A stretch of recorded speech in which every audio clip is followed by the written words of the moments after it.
Of 2024. Welcome to Lunch with Mao in 2024. The year where I actually maybe turn this into like a real thing. I'm actually rather excited about that.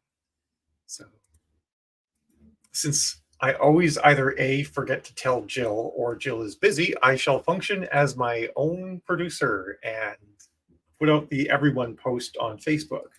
Hey, Allie. I don't normally stream this to my main YouTube channel, but I decided to do that today. I think I'm going to do that in the future as well. I don't know why I didn't. The more the merrier. All right, at everyone. Making the everyone post for Facebook. Talking Shopify and direct sales. There we are. So how are you doing, Allie? Long time no talk. And we've got 7 people here already. You guys are like on it. You should do it to all your channels. I mean, yes, I should. I only have a few more with like actual good followers, but I've got my main YouTube, the Writing Wives YouTube, the Writing Wives on Facebook, and my main Facebook profile right now. So that's the bulk of it. So who's here? Sound off. Let's hear who's bringing in the new year with Lunch with Mal. I'm trying to think of something to follow up with that. I need water though. It's hot in this room right now.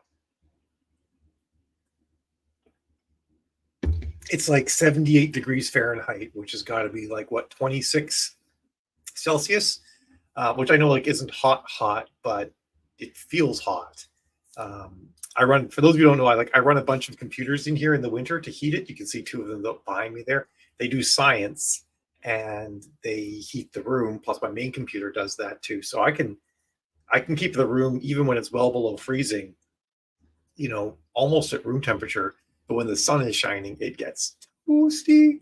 But if I leave the door open back there into the garage, it can get really cold. So I'm always kind of like trying to balance it all. I mean, the helmet does kind of, give you the Stormtrooper vibes there, Troy. I totally get that. All right, let me see if I can bring up the comments over on Facebook. There we go. Delta and a friend. Hey, Delta and a friend. And hey, Amy. Nice to see you guys. And of course, Danica and Allie and Troy.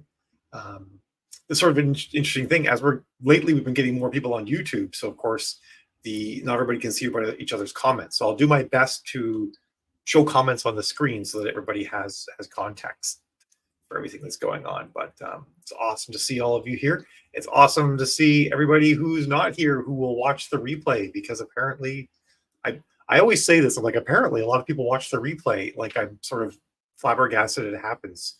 I should like just be okay with it now. But I don't know, it still kind of really surprises me that it happens.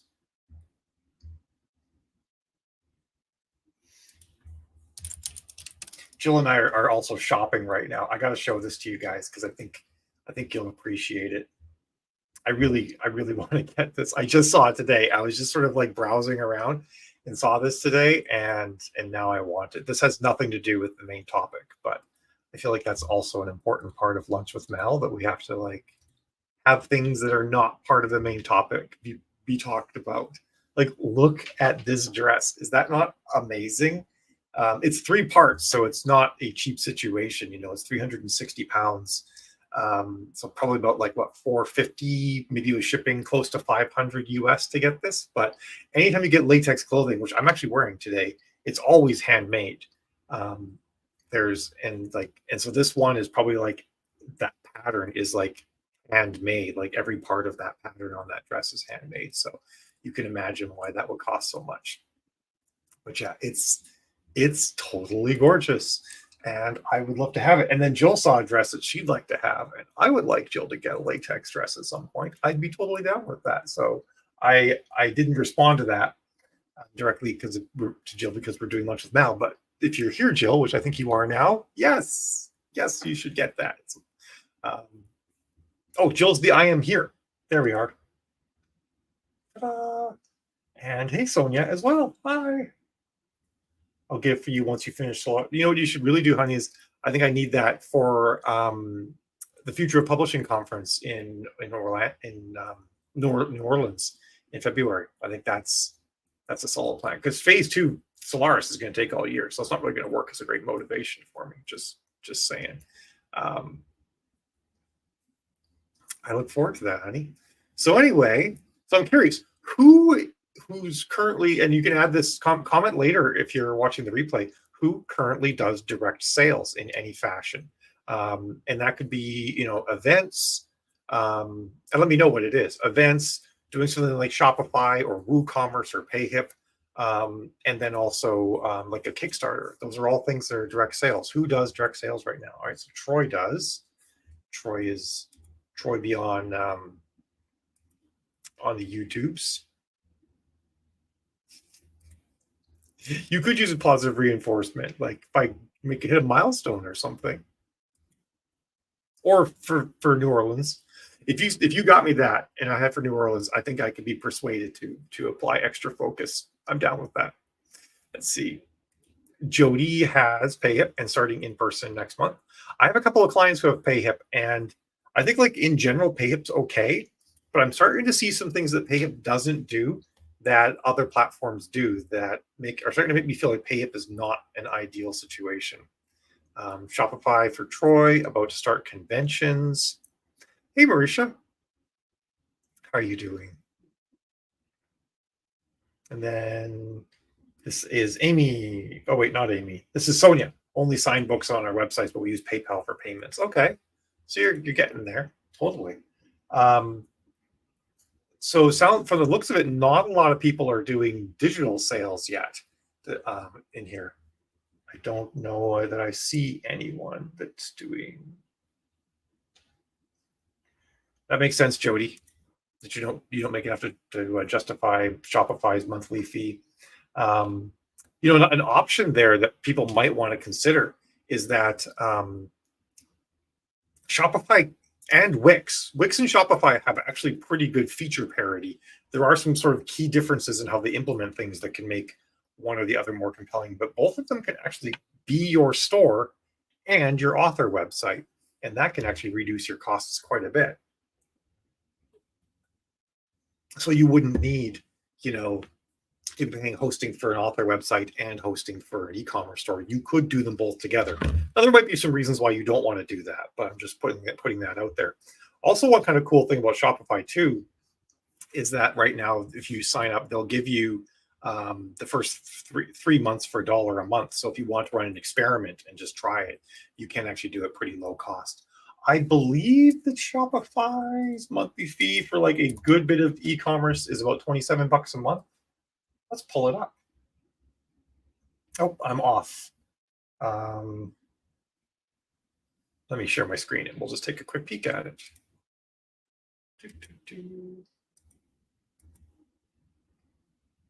Present, share screen, window. So there we go. It's weird. It's got like this little pop-up here where it's showing me how many people I have in this thing. Okay, good. It was like I had this little pop-up that was covering half the screen. So it's $39 a month, or if you pay yearly, it's $29 a month. And then the one thing they do is they take different percentages of your transactions. Oops, I guess it didn't highlight so well, depending on what tier you're at. So higher tiers, you pay less per transaction than you do in lower tiers. Wix as well, which one thing I like about Wix versus Shopify is Wix has a drag and drop website builder. Like it's literally you drag and drop things into place. Oh no, I don't want to go there. I want to go to Wix's actual website.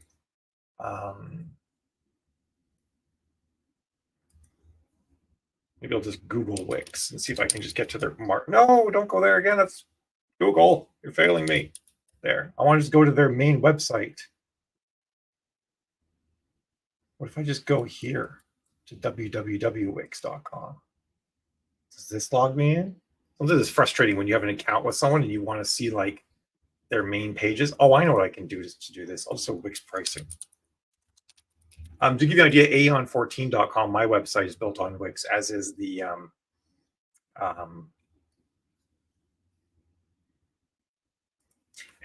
Writing Wise website is on Wix. No, this keeps showing me all of my sites to upgrade. I'm going to have to I'm gonna have to do this in incognito window. That's frustrating. I've run into this before, and they said they were changing it and fixing this because I have an account manager there.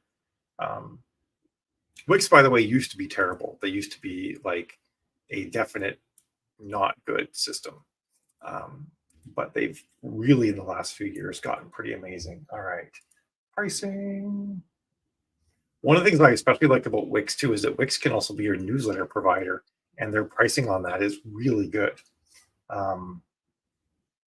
Like we have a plan where for $50 a month, we can have an unlimited list size and an unlimited number of sends each month. But the cool thing with Wix is if you sign up with them on a monthly plan and you just sort of let that ride for a few months, invariably, they will eventually offer you 50% off to go yearly. So we actually pay $25 a month for unlimited newsletter size and unlimited email sends. So, so accept payments. So you need a plan that accepts payments with Wix, which is their core one here, which is $27 a month. That's probably why I had that in my head. And this is probably the monthly bill, the yearly billing too. I'm guessing. If you choose to do per month versus per year, it's probably a little bit higher. So Wix and Shopify are pretty comparable, but Wix is much easier to build a full website with, and they can be your newsletter for that price. So they can be a little more compelling. Yeah, I did go.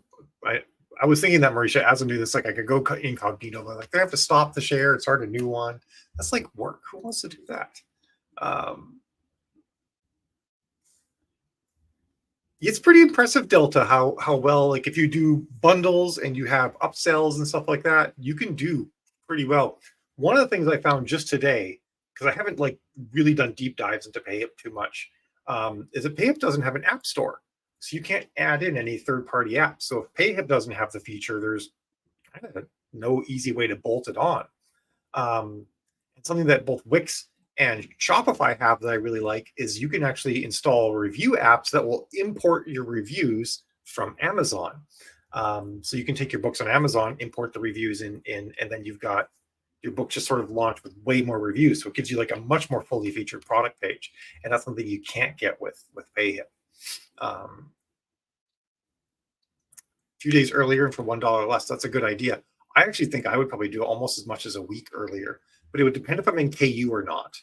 And I actually wouldn't offer them for less because the people that are going to buy in your PayHip store, your hardcore fans, offer it at the main price. Just be like, hey, if you can, here's this offer for a week early. If you're buying the book and not reading in KU, I would really appreciate if you bought it here because I get way more of the money this way, and it's just freaking awesome. So something to keep in mind. That's awesome, by the way, Jody.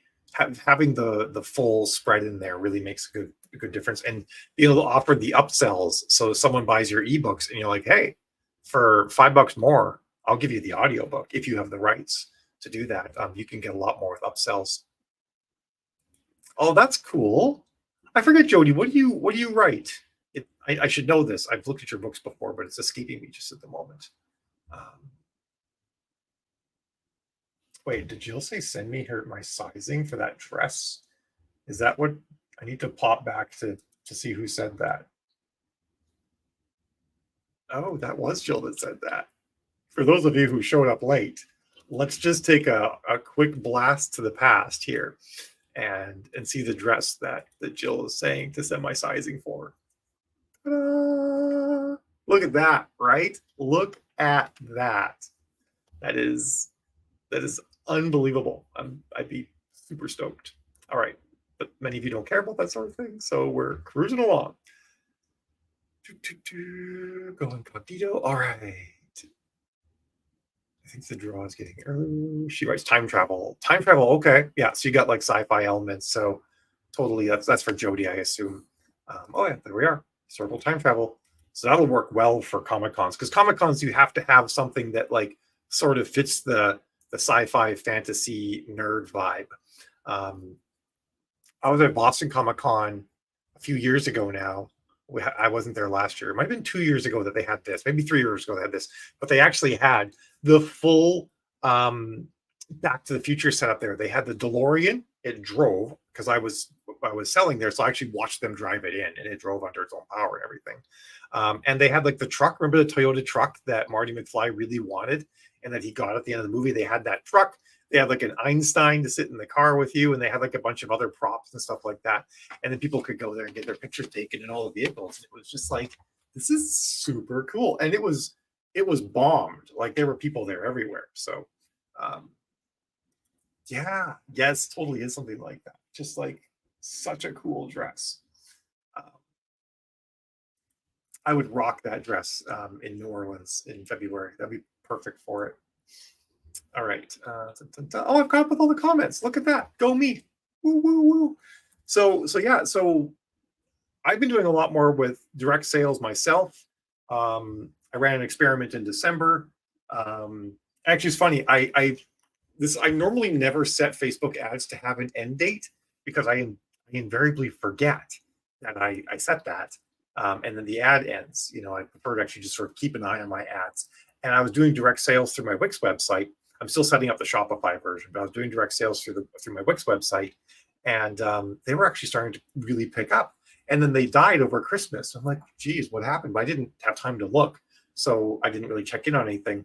Checked in on it like about a week ago and realized I set an end date on the ad, and it turned off on the 20th. I was just like, yeah, if I had let that run over Christmas, reasons why you don't set end dates on ads. You just watch your ads. Because I mean, I guess the answer to that too is I should have watched my ads, because I would have realized that the ad had ended due to an end date. So anyway, I fired that back up again. What else doing? Probably, I think I fired up like later yesterday, so it might not have actually really got much going on yet. One of the things with direct sales ads through Facebook is they do take longer to make sales, generally because you're selling higher priced things.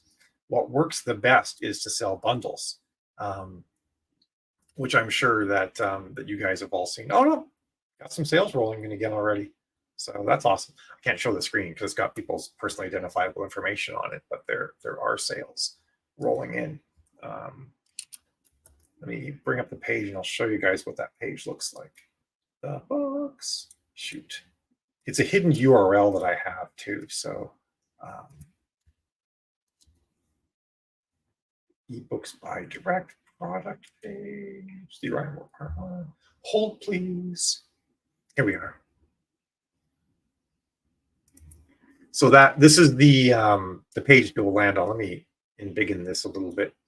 And so the best way to sell when you're doing stuff on direct sales is by doing bundles. And effectively, a bundle is an omnibus edition, but with a difference. With the retailers, we don't have this concept of doing bundles, so we made omnibuses as our way to get around that. But with the direct sales, we can literally just do these things as a bundle and show all the individual covers for the books. And you get to the strike-through price. The strike-through price is pretty key. And these books do sell for $5 a pop. So I'm not like artificially inflating the strike-through price, although I feel like it's not the end of the world if you were to artificially inflate it a little bit. There are some cool things you can add in on the different stores, like in Shopify, or sorry, on Wix. I can put this in to let people pick their their denomination, their currency. And then of course you can have your blurb in there. And I have a little bit of instructions. I'm currently not using anything like BookFunnel or whatnot to deliver the books to people. I just basically say like, hey, after you purchase this, you're going to be given a link to download the files in a zip format. When you do, you want to go to amazon.com/send to Kindle and upload them. And I have an email that goes out after they buy that says that. And the purchase receipt email also says that. So they get sort of like hit with this, go to amazon.com/send to Kindle to get your book up there. And then I also have all of these Amazon reviews that are all populated in here. And both Wix and Shopify both have free plugins that can do this for you. They do limit how much you can do on the free versions, but for me, free was enough. Like this book on Amazon has hundreds and hundreds of reviews or more. I just pulled in 73. I just said like pull in 4-star and 5-star reviews, and pulled in 73 of them. And it works like a charm. And then you also add in things like I already triggered it and turned it off. But if they try to leave the page, a pop-up will be like, don't go. And it'll say like, here's a $3 coupon code for you to, carry on. And if they say buy now, this is another big thing that's really important to do. Uh, I think I would have had to do I have to add to cart? There's a couple of different pop-ups I have here that will prompt people. Oh, I already had it in my cart. That's why it didn't prompt me for the. I already have the book, the second package in my cart, so it didn't prompt me to add it. But if I hadn't, it would have actually popped up and said like, "Hey, we'll give you a deal if you buy the second package, the second bundle for the series as well." So that sort of thing is really the biggest part of doing direct sales. Is it's all about the upsells, because getting someone to your website to make a purchase can cost you $10 to $20 in ads. It's not uncommon to actually have to spend that much money to sell one of these things. So it's those upsells where you move yourself into profitability. And of course, the other thing um, is that you have to think about like the longer term post purchase sales, because Amazon is doing a lot of stuff for us. It's sending out emails saying like, hey, you read this book by this author, do you want to read this other book? And when they get to the end of your book on their Kindle, an Amazon ad takes over that theoretically shows your next book. Not always, but it usually does. So if you go direct sales, you have to do a lot of that yourself. You've got to handle that continuing engagement with the reader to get them to buy the next thing from you.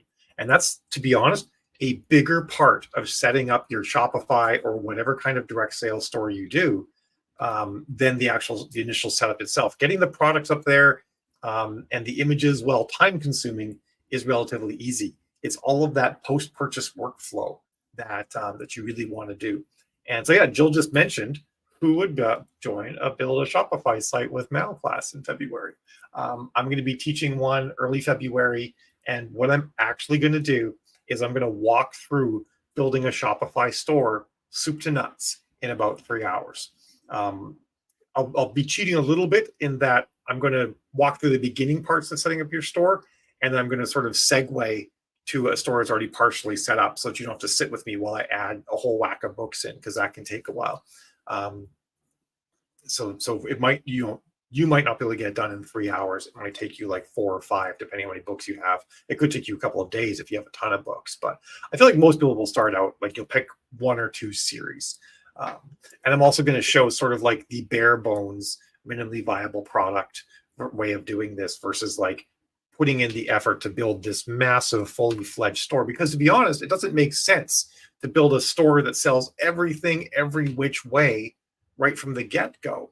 It makes a lot more sense to say like, hey, here's the thing that's most likely to sell and is most profitable for me. I'm going to build it with that. And then I will slowly build out more and more functionality in the store, adding more and more products. And the great thing is that gives you more opportunity to email people and be like, hey, this series is now on my store. If you'd like to get it direct from me, you can get it, versus having just everything there. It gives you some options that way too. Is there a reason you would build a Shopify store if you already have a Wix store? I'm curious who said that, because it just says Facebook user. Sonia. There are a few reasons, and I don't know if any of them are enough to cause someone to build a Shopify store when they already have a Wix store. I'm actually in the process of building a Shopify store that mirrors my Wix store to see if there is any secret sauce that helps Shopify work better in like a one-to-one direct comparison. I think one thing that Shopify has going for it is perhaps a little bit more of a robust app store environment, although Wix also has a very robust app store environment. The other thing that Shopify has going for it is so many stores use Shopify now that when people get to the checkout process, Shopify already has their credit card information. So it's just one little bit of friction removed from the purchase process. The third reason why I think Shopify might be a bit better is that they have the Shop app. And so if you're using the Shop app on your phone, it could prompt someone it'll actually it does cross promotion. It'll be like, hey, you might also like these other books. I don't know if the cross promotion the Shop app is particularly good, but it does make it so that your products might be appearing to people who aren't directly searching for you. So that's a bit of a bonus as well. Wix does also have an app as well, but it's not really as widely adopted as the Shop app is. So just an option there. Hey, Ashlyn, how are you doing? Just joined on YouTube for those of you who aren't there. So yeah, that's kind of it. But I do really want to actually like try both, and and see if there, like I said, if there is any secret sauce. PayHip I think is great, and I think PayHip's a little bit less expensive too. I need to double check pricing. I don't think it's super cheap, but PayHip has no store. Another really interesting option that I think is still viable, and some people will like poo-poo them because of their per product pricing, is Etsy. A bonus that Etsy has for you now, Etsy will charge you like 20 cents for each product that you put up, and then they'll charge you when the product renews, but you can set some very long expiration dates for the products. I don't know if digital products actually need to renew. I think they do. I just think it's like a very long period of time. But the really interesting thing with Etsy is that they have a whole ads platform. So you can run Etsy ads on Etsy to your store. Etsy cross promotes stores. So when people are browsing for something, it might promote your store that also has that thing. And then Etsy also has basic search functionality, but Etsy also handles all of the taxes for you. And that's kind of the bonus that some people might want, because technically, if you are doing direct sales, you do need to figure out what you need to do for taxes. And Etsy will handle all of that for you. Now, my view on taxes is largely that if I am outside of said country's jurisdiction, like let's say that said country is England, I live in the United States. I don't really believe it's incumbent upon me to collect taxes on behalf of England and then remit it to England. They can be their own tax man, thank you very much, or woman, or person. So I mainly just worry about the jurisdiction in which I live insofar as collecting taxes is concerned.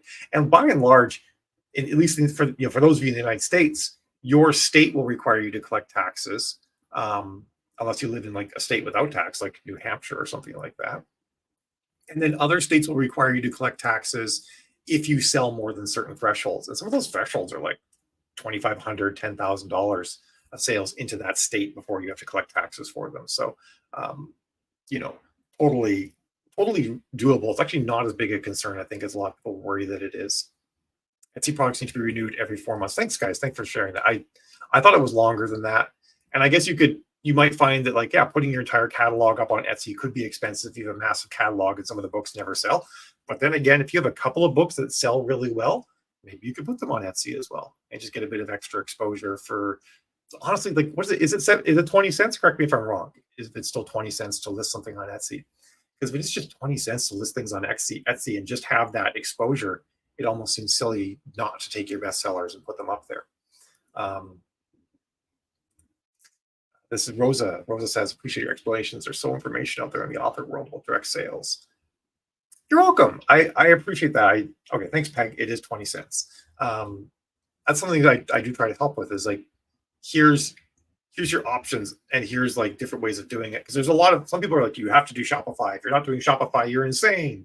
One of the women who works for me, Eliza Gale, she has a WooCommerce site, which is an e-commerce platform built onto WordPress. And she does really well there. In fact, her WooCommerce site appears to be selling better than her Shopify site, although she's not doing a one-to-one comparison because she has different pen names, one on Shopify and one on WooCommerce. And the WooCommerce one is doing a little bit better because she's upselling an audiobook, and people are just gobbling that up. So that could be, it's not like I said, it's a bit of an apples and oranges comparison, but it is interesting to see that she is running profitable ads on WooCommerce. And I know people are running profitable ads to PayHip as well. So all of these things are possible. It's not like there is just one store to rule them all. This is also all possible with Square, but I've done very little investigation into Square at this point. All right, 20 cents is confirmed. I think I already said that. Back end ends up being about 13%. Yeah, they do take a percentage as well of the transaction. But when we looked at Shopify, you can see that Shopify was taking a percentage too. Now, granted, they were only taking about 3%, but they were also taking 30 cents. So if you sold a 99-cent product, and I don't think you should sell a 99-cent product on Shopify, but let's say you did, then they're actually going to take about 33, 34 cents off of that dollar product, which works out to, they're taking 33, 34%. So, and if you were selling a $3 product, then they're going to be taking, math in my head is bad. They'll be taking probably about like 7%. So Etsy is still a bit more expensive, but like I said, they're handling your taxes for you. So you might decide that that's worth it.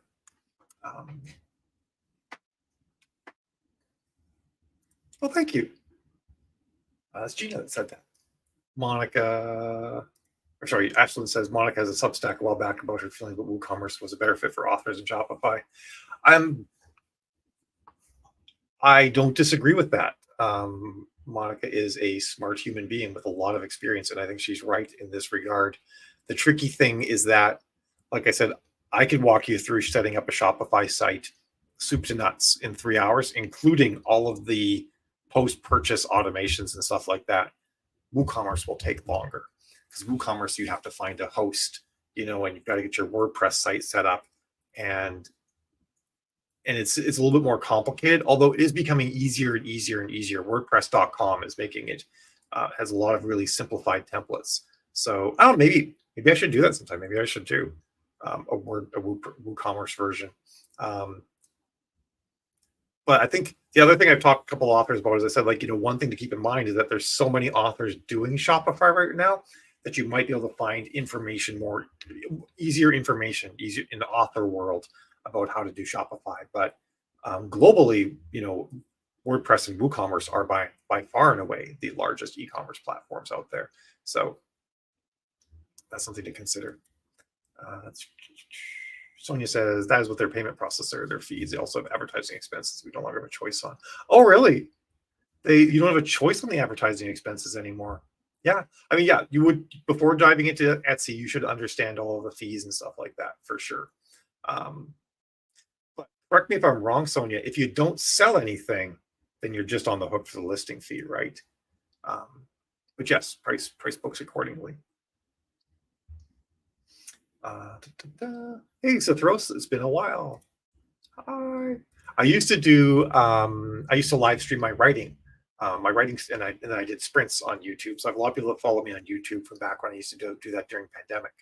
All right, and Sonia says correct. So if you don't sell, it's just a 20-cent fee. So you're not on the hook for a bunch of other stuff unless you actually make sales. So like she said, price your books accordingly. So yeah, so those are a slew of random thoughts on direct sales.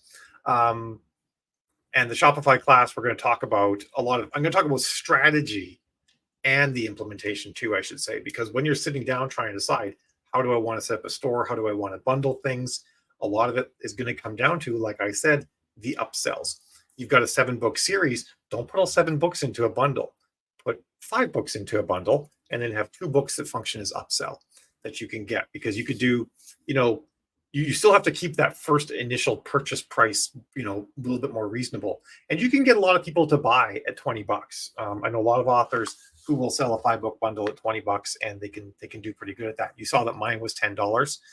It was a 4-book bundle, but one of those things is only a novella. So I guess actually, I think the novella is only $2.99. So I guess if you were to go buy those books individually on Amazon, you could get them for $18. And I do say the full price is $20. So I did inflate it a little bit.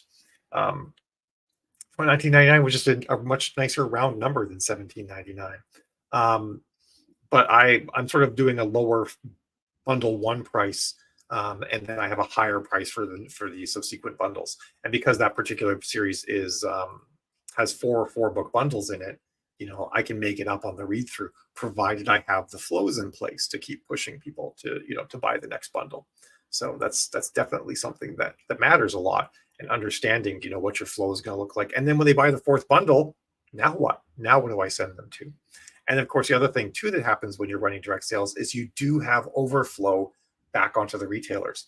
I work with some people who spend hundreds and hundreds of dollars a day advertising to their Shopify website, and they spend nothing advertising to Amazon, but their Amazon sales are as high as their Shopify sales, because they're getting so many people that land on the Shopify store. They're interested, but they're like, I don't know about buying here, and they go buy in a retailer.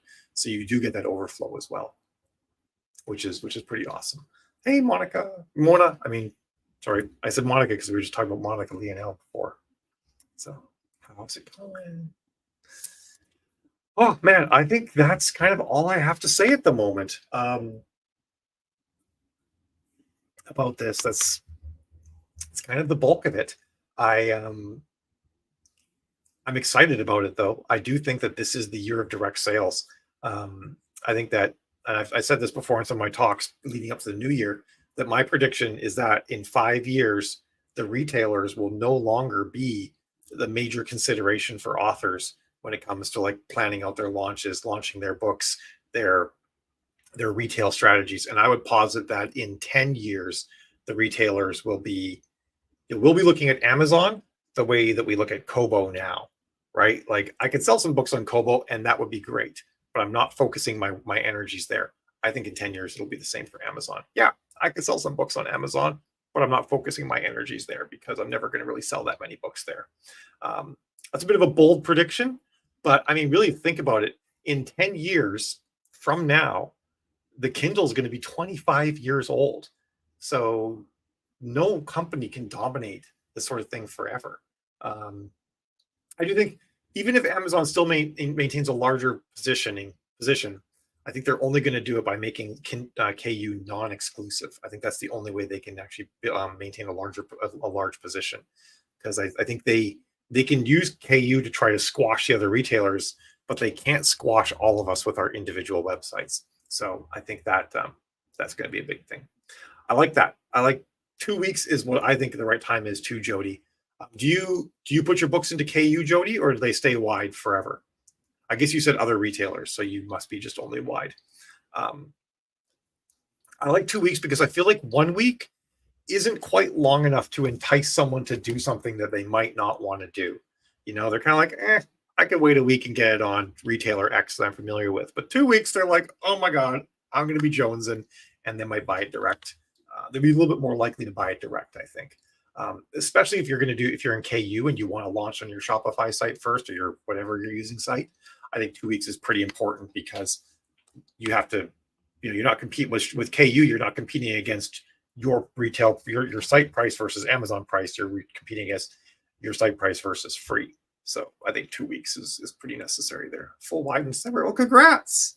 I think I remember you talking about that. So that's pretty awesome. Mal, Sonia says, Mal, do you have a lot of customers who have issues figuring out how to get their books on their Kindle? I've done, so as far as, delivering EPUBs to people is concerned, I've done multiple Kickstarters now, and I have been selling EPUBs in a variety of fashions, just less aggressively, on my website for some time. And I have never had a single reader reach out and say, how do I get this book? After sending them the thing saying, here's your EPUB, go to amazon.com/send to Kindle. I actually also, in some of my Kickstarters I've done, I provide additional instructions for other readers. Like if you have a Nook, use this. And if you have a Kobo reader, don't do it this way. I don't actually even do that anymore. Now I just give the send to Kindle advice. And I figure anybody who has a non-Kindle book reader already knows how to do this.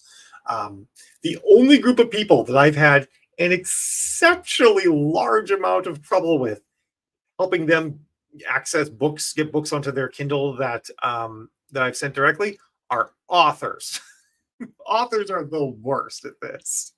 Readers are fine, but this happened with the help my Facebook ad suck thing. We had so many authors not understand how to redeem a book on BookFunnel. And I've never ever had a reader reach out to me with that issue. So I'm thinking to myself, like, authors, if you were going to have your readers do a thing, you really need to do it yourself to understand how it works. So, but yeah, readers have been fine. Interesting. I never have. I mean, I do write military science fiction, so my core audience is like nerdier older men who probably also are a little bit better, like they're a little more tech savvy. So that might be part of it too. But I mean, the great thing with BookFunnel, though, is if you use BookFunnels, they offer support.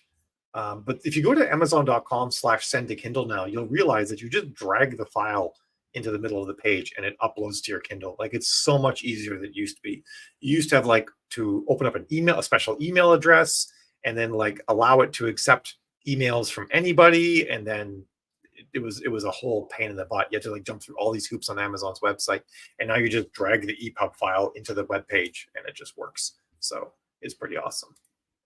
All right, but with that said, I'm gonna jet because, as always happens, I've got a call.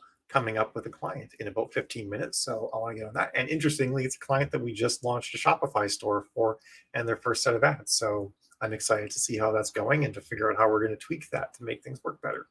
But I hope you guys have had a fabulous New Year's, and you're like ready to kick off an awesome new year full of like cool opportunities and promise. And I'll see you all next Thursday. Ciao. Have a good one. Thanks, Sonia. Bye, everyone.